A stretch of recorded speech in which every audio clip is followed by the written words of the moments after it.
Good afternoon, Sunmark community, and welcome to Think and Thrive. The purpose of Think and Thrive is to introduce students who are thinking about their careers to professionals who have had a lot of success in their own careers. So today, we have with us a partner at PwC in governance and risk compliance, Ms. Cristina de Torres, and our moderator is Year 12 student Hadiza Musa. Please welcome them to the Think and Thrive stage. Thank you.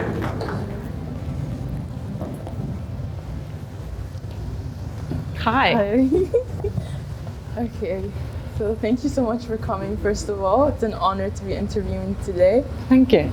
Okay, so first we have 3 segments that we'll go into. The start is personal questions, professional questions, and then we'll do a rapid fire, which is 5 to 10 seconds of quick answer questions. So for personal questions, just to get to know you a little bit, what would your ideal perfect day be? Okay, if it's a weekend, it will definitely be waking up to a quiet breakfast with family, no rush, nothing like catching a plane or anything like that, and then spending time with my family, and definitely having dinner with some friends. If it's work, it will be rushing into breakfast at home or in a hotel, and that will be mostly in Saudi, and then meeting clients, meeting the team on the ground, and then eventually going back to the hotel in the evening. But what I'm doing lately is squeezing in dinner.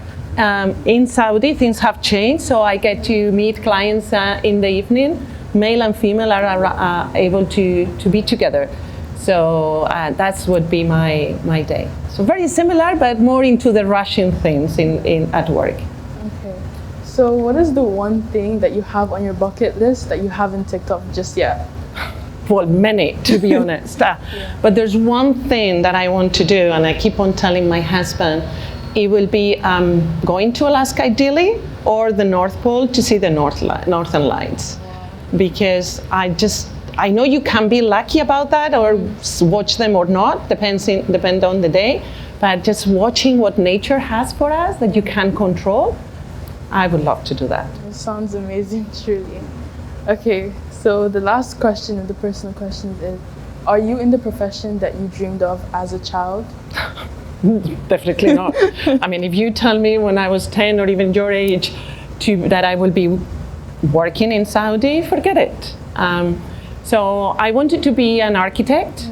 My last year at high school, I took a lot of drawing, technical drawing and things like that, physics, math and everything, only to realize that I was not that good at drawing. Drawing normal, yes, not the technical one, so I switched my career into business and law. So I have a double degree. I am a lawyer and an accountant, which is the worst of both. And I will have never thought that I would have been here, to be honest. Okay. So we're going to dive into the professional segment, which I know that's why a lot of people are here. So what was your journey like with being a PwC partner? So it has been a long international journey, to be honest. So Spanish by background, studying in Spain. I had some years overseas. I went to an international school as well.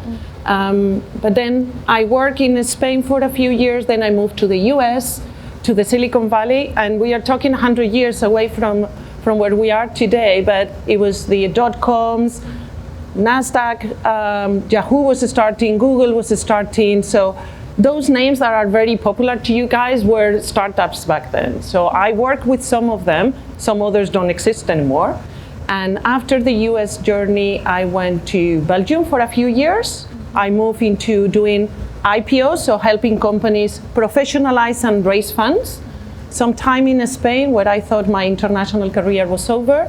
And since 2010 here, okay? And this is the country or the region I became a partner. So with like your sort of bumpy journey, if you could go back in time, would you change anything about your profession? No, I think that international edge has been amazing because it has made me unique as well as make me what I am today. Yeah. One thing that I regret, and that's something for you guys now that you are moving to university, I had the opportunity, so when I was in the US, I had the opportunity to become a certified public accountant. So recognize that I could be an accountant among the practice. And I sat for some of the exams, but the final one, I didn't sit because I was moving countries and I dropped the idea. I didn't think it was that important. Yeah. And the only thing that I think that I would regret is not having had that qualification. I have others, but not that one, and maybe in the early years that would have helped me. Yeah. So then, are there any like times where you just feel like giving up and just stopping it all? You want the positive answer or the negative? The truth. Okay, so I think like everybody, you have good days and bad days. Yeah. Okay, and some days it's like, I can't do this anymore. I mean, when I'm at the plane and I don't do 6 in the morning anymore because it was taking a toll, but there are days that are very hard, or weeks or periods. And yeah, you give up, okay? In fact, I gave up once because I'm very resilient, but there was one time that I had taken so much that I just gave up and I left PwC, okay? I went to do what I do, but instead of doing as a project, do it in-house for a company. Yeah. I lasted a year. Within 11 months, I was back to PwC. So all refresh, reshape my career. Yeah. I think I needed that to take a step back, rethink, and then came back to a different team to do something related but different. So with leaving, coming back, what would you say is your favorite memory that you can never forget about being a partner at PwC? Well, when we win projects, that's an amazing memory, okay? So because we have a lot of pressure. But for me, becoming a partner at PwC, it's a long journey, okay? You have to demonstrate yourself throughout, but also the exams is not an exam. It's you go through assessments and panels and everything. Although they know you, they want to make sure that you are fit to join. So when I received the call, and I remember exactly where I was on that day, etc. When I received the call from a senior partner telling me, you made it. And when I called my husband right after telling him I made it, I mean, I can put that on a frame and that will be my memory. That sounds so exciting. So I know a lot of people in the audience are like aspiring business students also. So what advice would you give us as we're just starting off in the real world? Forget about the official things. Think about that qualification that I didn't have, that it might have helped me. So don't overqualify, but just be smart about those qualifications. I think you need to be wise about how you study, but work hard and study hard. It's not about being smart, it's wisely. So cutting corners takes you faster to one point, but not in the long run. So I will also recommend that you pursue what you like, but think about that you need to make a living about it. Be very, very practical, okay? I'm not into materialism, but you need to make a living. So you can have a passion and a job. They can be both or not. So are there like any other, like, what are the 3 words you would use to describe your journey at being a partner and stopping just in general? For me, how I map myself, keywords for me will be international, resilient, and don't give up. Are there reasons for the resilient part? Well, life is tough, and I change countries, and don't get me wrong, I love it. Yeah. But every time you get to a new place, it might have happened to you when you guys change schools. You get to a new place, you are the newbie on the block. So getting to your name out, getting people to recognize your value takes time, and their life gives you sets back, and you need to recover. As I expect, COVID was very tough, staying at home. What was your least favorite part about COVID? Meeting people. So I recharged meeting people, and I couldn't meet my clients. So I was missing that close social side, because you can do business and you can make it very transactional, but when you meet people, you have that social, you get to know your clients, the relationship is totally different. And I was really missing that, and they were missing that as well. Yeah. So they were happy to see me back or see us back as consultants, which is always good when the clients want to see you. I'm glad things are getting better for everyone. But with your expertise in different stages, like you're in governance, risk management, how would you describe what you do in one sentence? Okay, one sentence. I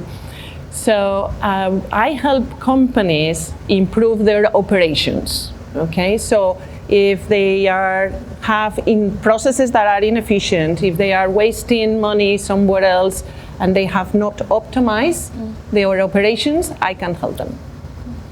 Okay. That's a good sentence to use. It is, because it's not about them spending money for the sake of it. They are spending money and they have an outcome that is benefiting their business. Okay. So we're done with the professional questions. Okay. Now we're going to move into the rapid fire. Okay. So we have to be very quick and very fast paced. Okay, so are you ready? Well, let's go. Okay. So question number 1. What is your least favorite part about your job? The heavy traveling. Okay. How much sleep do you get? Okay. I need to be compliant, so I would say 8 hours, but weekdays it gets to 6 hours. Okay. What is your favorite social media channel and why? Definitely LinkedIn. It gives me visibility and it allows me to see what other companies or peers or competitors are doing. What is one thing that your coworkers don't know about you that would really shock them? Well, they may not know that I have lived in 4 countries and I have 4 children, each of them born in a different country. What is your first ever job that you ever got? So I was working in an accounting department in the largest blanket manufacturing company in Spain. Okay, so from a scale from 1 to 10, how would you rate working as in a large global organization? How would you rate it? So definitely it's a 10. Okay, I managed to change countries many times.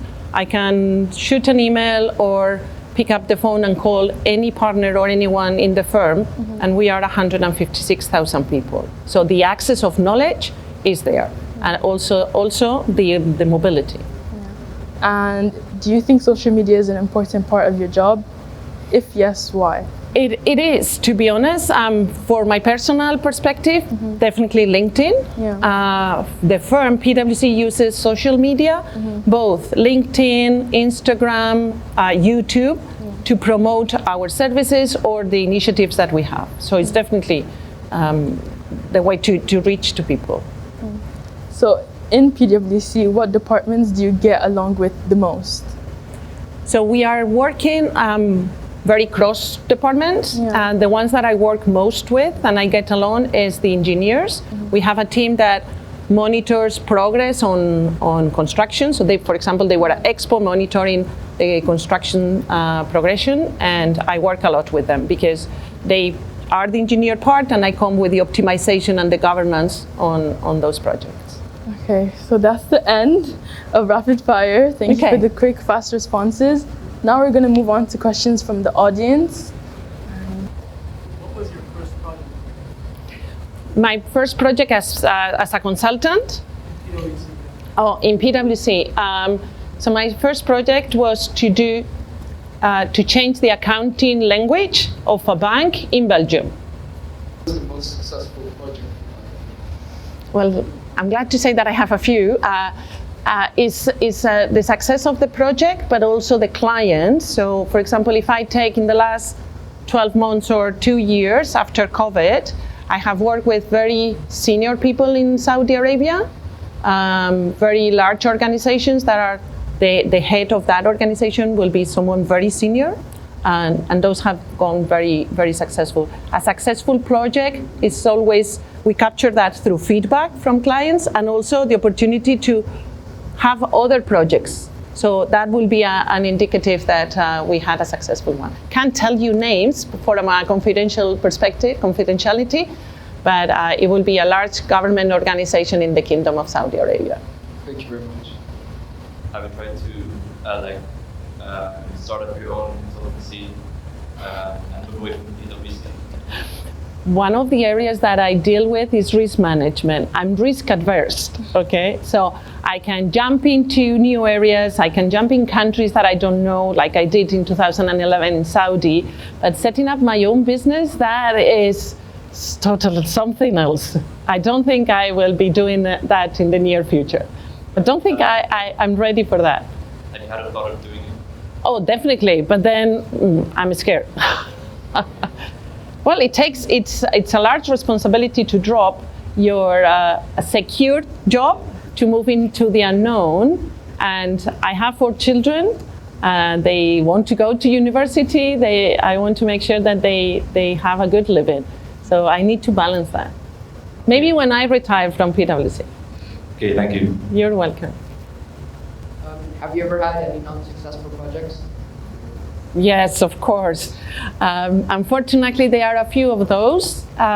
You never know if it's because the chemistry with the client was not there, which is a large component. I was talking about the social side. That's very important. If you don't get along with someone, even in your projects, it's difficult to work. So I had one, if I take it a few years ago, it was one in the US. It was an IPO. A company wanted to go public and list their shares to have some funds coming in. And we were trying to work on it, but at the end they didn't, so it was not a successful project. Okay, so we're going to end our Think and Thrive today. So please, can everybody just give a round of applause to Hadiza and to Cristina. Thank you. Some really excellent advice that I sometimes think it will take you 20 years to appreciate the advice that you've received. As a token of our appreciation, here's a little gift. Thank you. Okay, Thank you very you're much, Amber. welcome.